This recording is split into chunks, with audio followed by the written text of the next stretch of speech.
અંકલેશ્વર શહેરમાં હજુ તો વરસાદી માહોલ જામ્યો છે, ત્યાં જ તંત્રની પ્રી મોન્સૂન કામગીરીના લીરે લીરા ઉડી ગયા છે.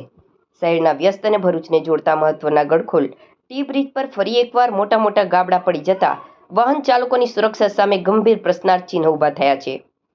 બ્રિજનો ઉપરનો રોડ તૂટી જતા અંદરના લોખંડના સળિયા બહાર આવી ગયા છે. અંકલેશ્વર ગડખોલ ટી બ્રિજ બન્યાને માંડ 5 વર્ષ થયા છે, ત્યાં અત્યાર સુધીમાં વારંવાર તેના સળિયા બહાર નીકળી રહ્યા છે. આજ રોજ પુનઃ રસ્તાનો ભાગ તૂટી જતા લોખંડના સળિયા બહાર આવ્યા હતા. ગમે ત્યારે મોટો અકસ્માત થવાની ભીતિ ઊભી થઈ છે. ભરૂચ અને અંકલેશ્વર વચ્ચે અવરજવર કરતા હજારો વાહન ચાલકો જીવના જોખમે પસાર થવા મજબૂર બન્યા છે. સ્થાનિક રહીશો અને ચાલકોમાં તંત્રની નબળી કામગીરી સામે ભારે રોષ જોવા મળી રહ્યો છે.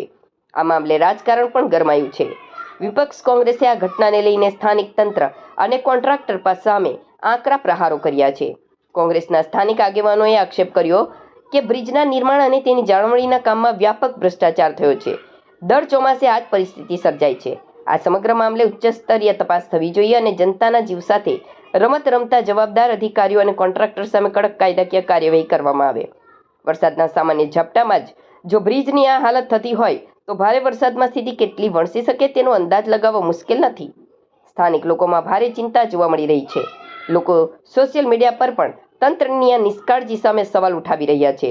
હવે જોવાનું એ રહેશે કે તંત્ર કોઈ મોટા અકસ્માતની રાહ જોયા વગર તાત્કાલિક ધોરણે આ બ્રિજનું મજબૂત સમારકામ કરે છે કે પછી હંમેશાની જેમ માત્ર ઠીંગડા મારીને સંતોષ માની લે છે. ખાડાનું પાણીનું જે વ્યવસ્થિત થવું જોઈએ, આ પાણી નીકળી જવું જોઈએ અને અમારા સિનિયર સિટીઝનના અને આવતા જતા હોય ગમે ત્યારે પડી પણ જાય ને, એવું જરા ધ્યાન આપો. આ સરકારનું છે ને, આ સ્ટ્રીટ લાઇટોનું એ પણ હોવું જોઈએ. એમ અત્યારે કંઈ છે નહીં એવું. આ ખાડા બહુ મોટા પડી ગયા છે એવું. ગુજરાતની અંદર આજે એટલો ભ્રષ્ટાચાર ચરમ સીમાએ પહોંચ્યું છે કે કોઈ અધિકારી, કોઈ આંદોલન, કોઈ અરજીઓ કોઈને ધ્યાન આપતા નથી. કેમ?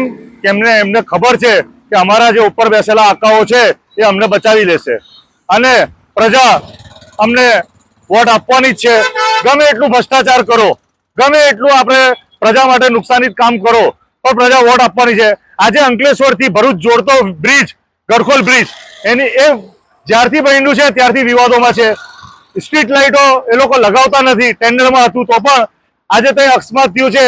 2 થી 3 જણા ત્યાંથી એક્સિડન્ટની અંદર નીચે બ્રિજની નીચે પડી ગયા છે. આજે આટલું મોટું ખાડું પડ્યું છે. આજે 2 થી 4 દિવસથી આ ખાડું જો સરિયા દેખાતા છે. અહીંયા કોઈ જોવા વાળું નથી, કોઈ પૂછવા વાળું નથી. મતલબ તમે ભ્રષ્ટાચાર કરતા રહો, તમને કોઈ ટેન્શન નથી. ભાજપ એટલે ભય, ભૂખ અને ભ્રષ્ટાચાર.